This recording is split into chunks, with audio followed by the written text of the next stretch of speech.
Anne-sur-Mer, Pikine-Dalifort, Guinaouraï, Thiaroye, Cité Safco, Sapi, Ashley-Mariste, Scat-Urbam, Cité Adignan, toutes ces zones sont de véritables poudrières potentielles.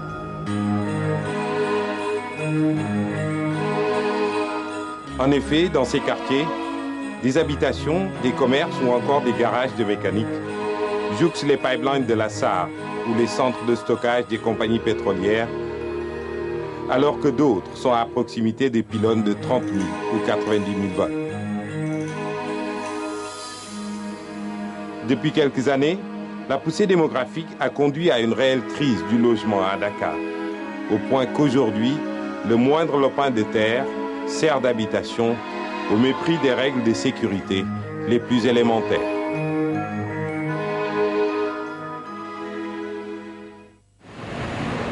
Dans la zone qui va du port autonome à Thiaroye en passant par Anne-sur-Mer et Pikine-Dalifort, des résidences, des commerces et même des vergers sont installés tout le long des pipelines de la SAR, la Société africaine de raffinage. Vous savez, lors de la construction de la raffinerie, en 1963, il y a toute une emprise qui avait été déterminée pour le passage des pipes de la SAR. Ces pipes sont vitaux pour la raffinerie et vitaux pour la ville de Dakar. En ce qui concerne la distance de servitude, tout dépend de la classe, du type du pipe que nous avons. Vous savez, au niveau de ce tracé, nous avons un pipe de butane. Pour un pipe de butane, il faut 15 mètres de servitude parce que c'est un pipe de type 2 qui a besoin de l'espace. En cas de fuite, afin que le butane s'évapore, pour que les habitations situées à côté du pipe ne soient pas atteintes par cette fuite de gaz. Quand on écoute ces propos, on ne peut s'empêcher de se demander pourquoi et comment ces gens ont pu s'installer dans cette zone, pourtant très dangereuse.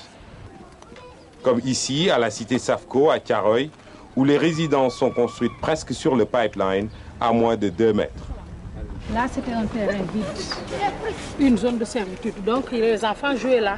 Comme c'est construit maintenant, ils se sont rabattus sur l'autre côté. Quand on venait là, on n'avait pas toutes les informations. Donc, on est passé par la BHS, c'est des cités de la BHS, avec des promoteurs privés. Donc, on ne pouvait pas s'attendre à ça. On ne pouvait pas s'attendre à ça et les promoteurs n'ont pas donné toutes les informations. Bien sûr, pour des raisons que vous avez. Parce que si on savait que les pipelines étaient à 1 mètre ou 2 mètres, peut-être qu'on ne serait pas là aujourd'hui. Manifestement, des promoteurs immobiliers mus par l'appât du gain, vendent des terrains sans informer les acquéreurs du danger qu'ils courent. Un jour, on s'est levé il y a à peine 4 ou 5 ans. On a vu du fil sortir de terre. C'est après vraiment qu'on a su que des pipelines étaient aussi proches de nos habitations.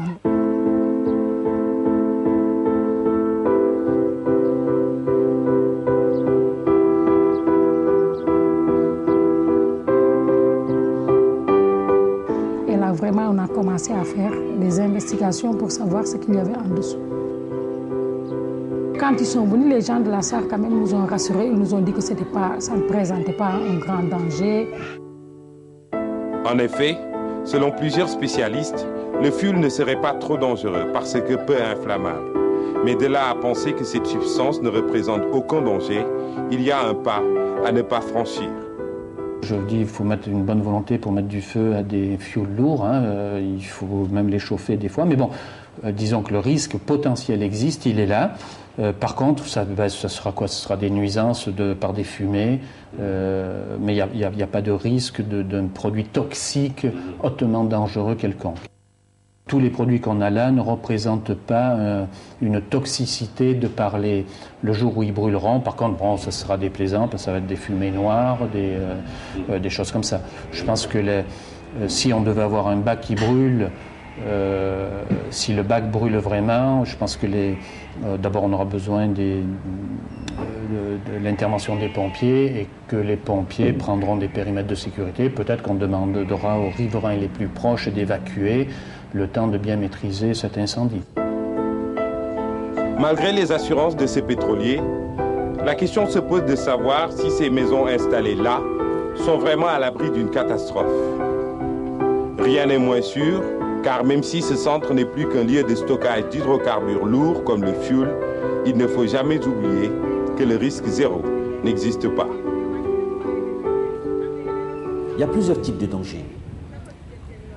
Un simple percement peut être à l'origine d'émanation de gaz. Alors, comme vous le savez, les gaz hydrocarbures sont toxiques. Deuxièmement, il y a un danger, un risque d'explosion.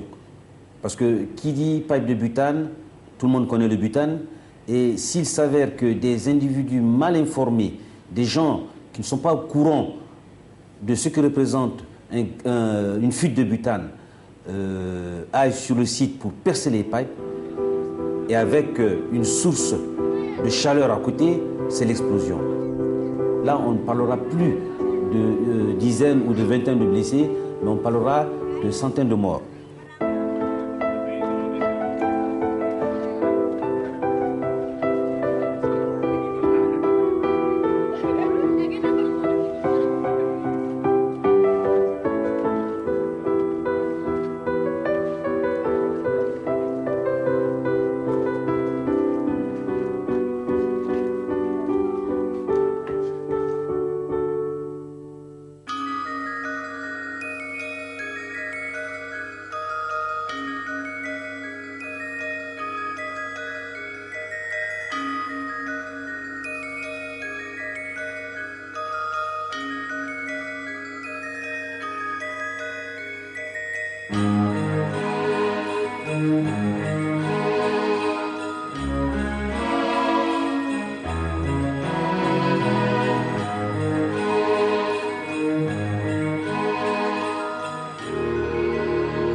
Dans le cas de l'accident de Thiaroye, nous avions un camion qui était là, garé sur la ligne.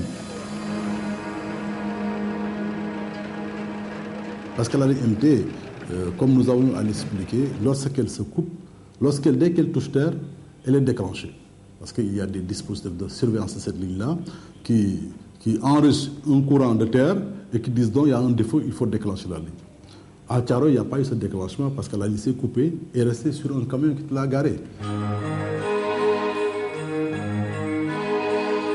Et chose que cette dame-là est venue toucher à ce camion ou à la ligne, le courant qui a dû tuer cette femme-là. Le reste, c'était des gens qui sont venus secourir, qui sont venus intervenir en passage à qui sont partis avec. Des cas d'électrocution comme celui-là, on en compte presque chaque année dans la zone de Thiaroye. Et cela ne paraît guère surprenant quand on sait qu'ici, des milliers de gens sont installés sous des câbles de 30 000 ou de 90 000 volts.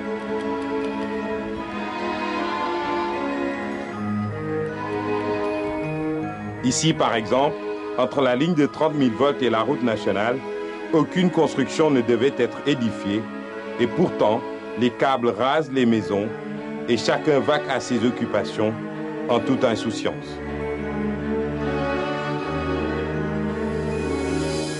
Non loin de là, à Guinaw Rail, on trouve même des pylônes dans les cours de certaines maisons. En fait, les clients ne s'exposent à aucun risque tant qu'ils respectent les distances d'isolement, les distances d'amorçage.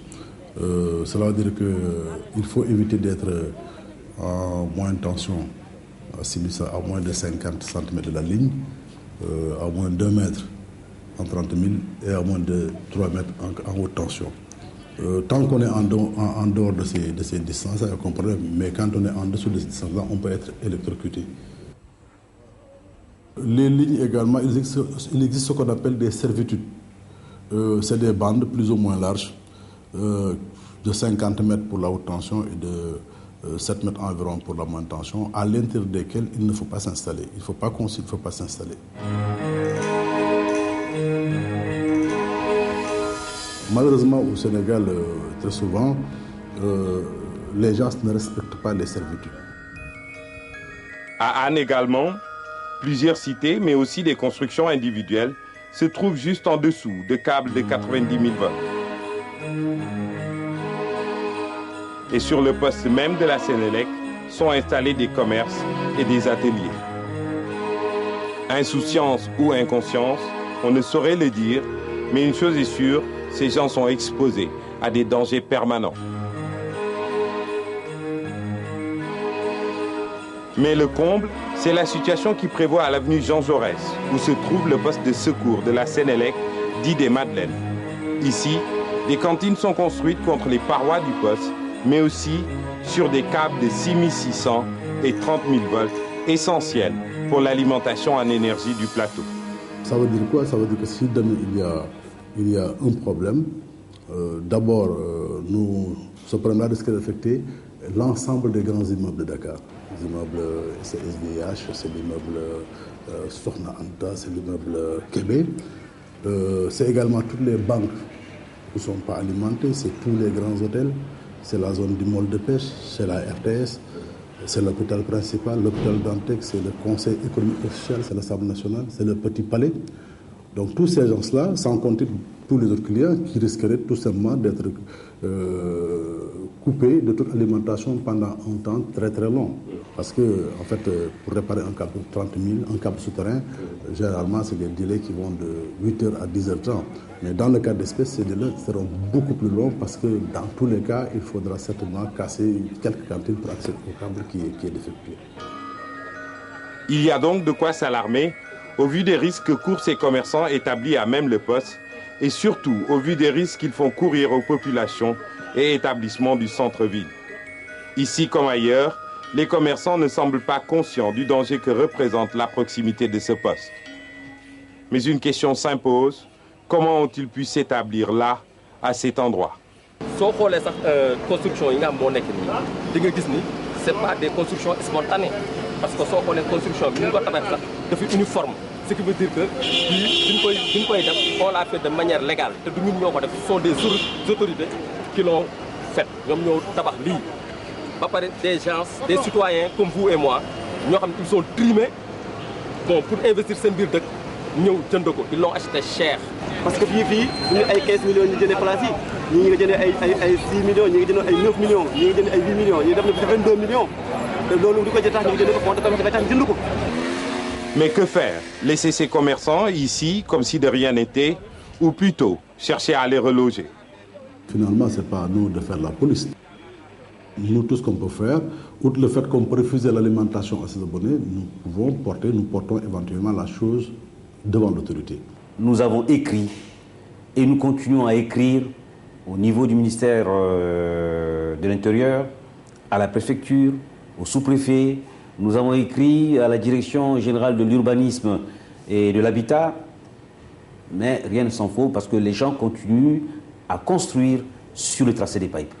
Je peux affirmer que des autorisations, des arrêtés de démolition ont été prises. C'était avant l'alternance, mais à ce jour, ces arrêtés n'ont pas été exécutés. Pourtant, contrairement à ce que l'on pourrait penser, la plupart des occupants de ces constructions irrégulières se disent prêts à déguerpir s'ils sont dédommagés. Si vraiment on montre que réellement il y a des problèmes et qu'on me fasse quitter, je vais quitter ça, c'est sans problème. Nos maisons sont assurées. Hein. Nous avons passé par la BHS, nous avons assuré nos maisons. Parce que tous les résidents des cités ont acheté à crédit. Donc il y a des assurances, des maisons qui couvrent tous les risques. On ne demande que ça. Mais le problème, c'est que les gars, ils ont des sommations en bonne et due forme pour que les gars jouent dans les meilleurs, dans les plus brefs délais. Mais il y a des discussions, il y a des sommations, il y a des arrangements à l'amiable. Il ne faut pas s'en cacher, l'ampleur de la tâche qui attend les autorités sur cette question est colossale. Le relogement de ces populations ne sera pas une mince affaire. Surtout quand on pense qu'il va falloir reloger toutes ces populations établies à proximité des pylônes électriques et des pipelines de la SAR, sans compter celles qui sont à la périphérie de l'aéroport de Dakar, à quelques encablures de la piste d'atterrissage et qui ne sont pas à l'abri d'un crash.